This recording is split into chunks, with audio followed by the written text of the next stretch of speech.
Even though Avengers Doomsday is more than a year away, with all the crazy leaks and rumors going around, here are the 3 most likely and insane theories that I think will happen. And you want to stick to the third theory because trust me, that's the wildest one. The first one is called the Anchor Theory, and according to multiple leaks, the movie opens with Doctor Doom walking straight into the Council of Kings headquarters. And if you watch Quantumania, then I know 2 things. You wish you didn't see that abomination of a film, and you saw that post-credit scene when the Council were teased as the next big threat. But here, Doom doesn't talk or posture, my boy straight aura farms. He steps through the portal and he kills every single King variant with a rune-covered gauntlet like a boss. The room is still echoing from that massacre when he grabs a TVA device called the Time Ripper, like what we saw in Deadpool and Wolverine that can cut into timelines directly. And then he just leaves, and we cut to the Fantastic Four post-credit scene where Doom is holding a 4-year-old Franklin Richards, the most powerful reality-warping mutant in Marvel Comics. And we know this because he was a special MacGuffin Galactus wanted, and also his mom is insanely hot. In the comics, this kid has literally created entire universes, so now Doom is using him to power the Time Ripper and break everything. And meanwhile, the TVA is barely holding it together, as Mobius and OB pull Sam Wilson, Shuri, and Reed Richards into a crumbling control room where screens are glitching and branches are disappearing, just like the end of Loki Season 2. Then Obi explains what Doom is actually doing, because the TVA used to track anchor beings, which if you didn't know, are people tied to their timeline that if they die, their entire universe collapses, and Doctor Doom is hunting them. So Loki is one of them, and so is Monica, which she became after the Marvels, which I didn't watch, and I'm pretty sure you didn't either. Also, I should mention that Magneto is another example, as the X-Men timeline would fall apart without him, and Doom has stolen the TVA's anchor list, leading him to hunt these individuals one by one. And his first stop is Wakanda, where the leaks start lining up, as we see Sentinels upgraded with Latvian tech and stomp through a portal. And at the exact same time, the X-Mansion appears and literally phases into Wakandan soil, so no one knows what is going on and the X-Men thinks it's a trap, while the Avengers think the mutants are invading. Magneto appears to protect his school, but right in the middle of that chaos, Doom shows up with a Time Ripper to aura farm again.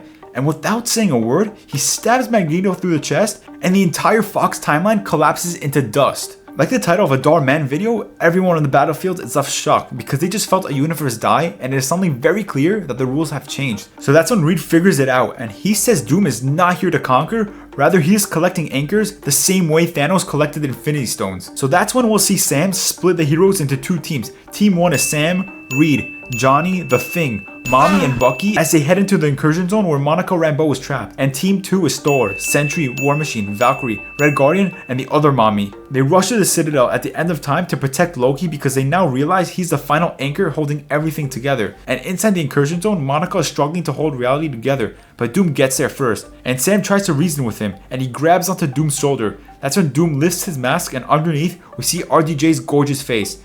I am Victor.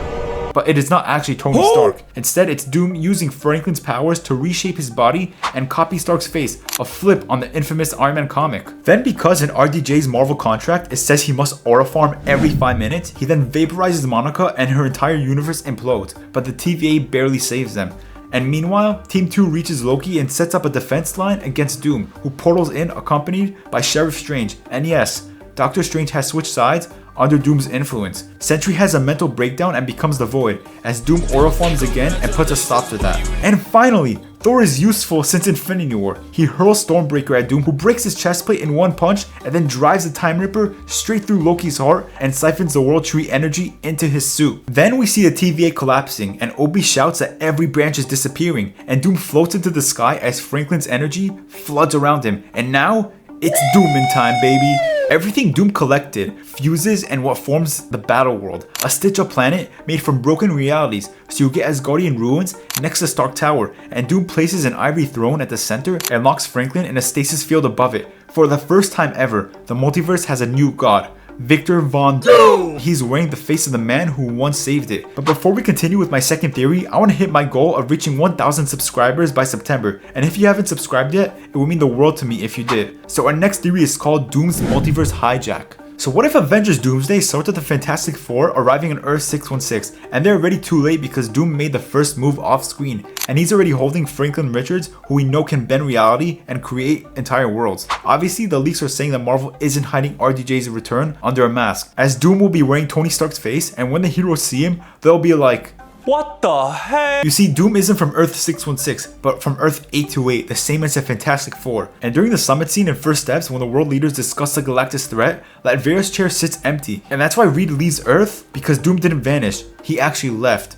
But unlike Theory 1 where anchor beings are being hunted, in this theory, Dr. Doom isn't trying to destroy the multiverse, but to actually save it in his warped way. And after discovering incursions spreading like a virus, which were hinted at in the Multiverse of Madness post-credit scene, he concludes that the multiverse is dying and the only solution is unification. And if only one universe can survive, he'll choose who makes it and elevate his followers as barons ruling the fragments. Then it goes to Shuri, who picks up strange readings under Wakanda. The vibranium soil is throwing off frequencies as if the ground is humming with something alive, and she immediately calls Sam Wilson, Wong, Carol Danvers, and Bruce Banner because the readings aren't theoretical anymore, and they realize Doom is looking for something specific across timelines. And the one he wants is Loki. Doom begins to do what he does best. He drops redesigned Sentinels straight into the X Mansion as they level the place, and he straight aura farms like he's already won because he wants a Cerebro to scan across universes, and the X-Men try to hold him off, but it's not enough. He tears through them with ease and offers a choice to kneel and live or refuse and die. And while Magneto hesitates because survival might mean saving his kids, Xavier says no. But Doom powers up Cerebro anyway, and Franklin lights it up like a sun. Now back on Earth 616, Shuri assembles the largest council since Endgame, and she explains that Monica Rambeau was trapped in the X-Men universe after vanishing in the Marvels. Again, did anyone watch that garbage? And America Chavez can feel her signature and open a portal, but Shuri warns that it's an incursion zone, and once you enter, there's no coming back. But they ignore her and step in anyway. But what they find isn't Monica, but the X-Men armed for war because they think the Avengers are coming to finish them. And the Avengers think the X-Men are protecting Doom, and the whole thing explodes into chaos. And before you guys jump to the comments and tell me it's similar to Theory 1, this is 100% confirmed and not just speculation. Like, what? Who am I fighting with? I said, you're hitting Pedro Pascal against the head or something. There are also so many set photos and leaks that prove both sides fight each other, and then it clicks for Reed mid-fight that Doom planned this and seeded mistrust so nobody will look in the right place. Because while everyone's fighting in the wrong universe, Doom's already in Earth 838. Not to get confused with 828, which is a Fantastic Four universe. He goes to where Wanda died under Mount Wundagore, where her body is still buried in the rubble. He uses Franklin's power to resurrect her, but she has no memories of her twins or Westview, and wakes up confused and disoriented. Then Doom becomes her guide, telling her she was abandoned and the multiverse broke her, slowly turning her to something new and terrifying like we've never seen before. Think Multiverse of Madness Wanda, but on steroids. And with Wanda under his influence and Franklin's power at his disposal, Doom's vision comes into focus. He doesn't want to burn reality, but to reshape it. And to do that, he needs Loki. Because remember, Loki is the last and final anchor. And by the time Thor realizes his brother is at the center of Doom's plan, Doom is already walking into the Citadel at the end of time. Doom reaches Loki first and taps into the TVA core. When Thor charges in, Doom routes the World Tree energy current through the Time Ripper and shoves it back into Thor's chestplate. Again, killing him in one hit because removing a god is the only way to crown himself one. Reed flinches when Doom's face turns toward him, and it costs them everything because Doom drives the Ripper into Loki and siphons the Loom's power into his suit. Obi shouts that the branches are burning and the TVA is collapsing, but the multiverse isn't exploding, it's being rebuilt. The Battleworld is born, and the most dangerous part isn't how it looks, but what people remember, because Doom doesn't wipe minds, but lets them keep everything. From a tower built from fused TVA and Laverian tech, he broadcasts new cannon and appoints barons. Hydra Cap takes a city, Master Hulk gets Wasteland, and Magneto is offered a domain he hates. And the Avengers realize they didn't just lose a battle like they did in Infinity War, but they lost the definition of reality itself. And Doom sits at the center of the world he made and smiles because he just thinks he fixed everything. And in my personal opinion, I like this one the most. But this last theory is even crazier and reimagines the entire MCU as we know it, because it was Doom all along. What if Tony Stark was never really Tony? What? Forget a variant or a clone or some secret evasion twist no one cares about. A young Victor Von Doom gets pulled from his timeline by He Who Remains, and instead of pruning him, the TVA rewrites him. They wipe his mind, they forge hospital records, they implant memories, and they bury Doom behind the TVA grade firewall so deep he forgets who he ever was. And they don't just insert him into the sacred timeline, instead they overwrite it. And what comes out is a Tony Stark we've seen from 2008, and deep beneath all that, Doom is sleeping. Because you have to remember that the Russo brothers said that the only person who can play Dr. Doom is RDJ himself, which makes sense because Tony's always obsessed with control, with tech, with future-proofing. It's not just trauma from the Battle of New York, it's Doom's instincts breaking through. You see it in Age of Ultron when Tony tries to create a suit of armor all around the world, and you see it again in Civil War, where his paranoia leads to superhero surveillance. He Who Remains didn't want a hero, he wanted a builder, so he built one, and gave him the most trusted face in the entire MCU. And for decades, it works. The firewall holds, Tony lives, and the world sees Iron Man. But then Endgame happens. Tony uses the gauntlet, channels raw creation and the firewall begins to crack. And when Loki blows up the loom is the moment the timeline starts unraveling. And Doom wakes up. And here's the crazy part, he doesn't reject Tony's legacy, he keeps it. The pain, the genius, the sacrifice,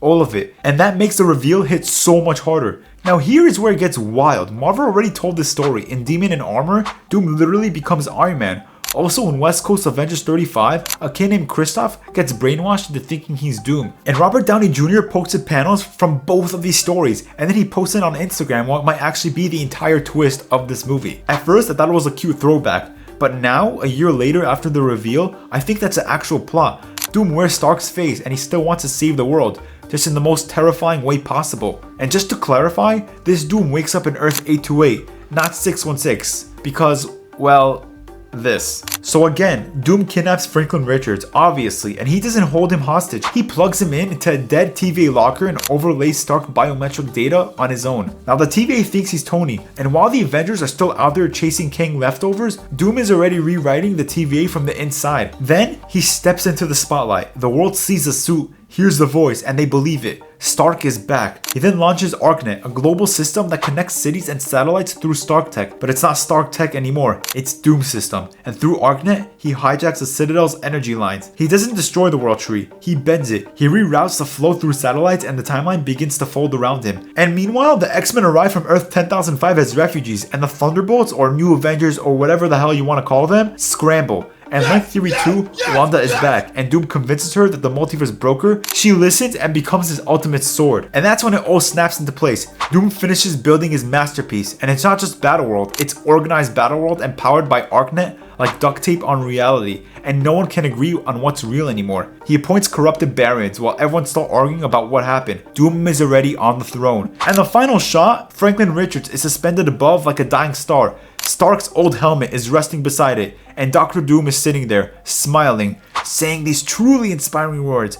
First we Doctor, then we Doom. And the man who once saved the multiverse is the same man who just took it. It was Victor Von Doom all along. And maybe, just maybe, it always was. Please like, subscribe, and let me know which theory you think is best, and share any theories you have. And also check out my last video about how Marvel's trash era might finally be over.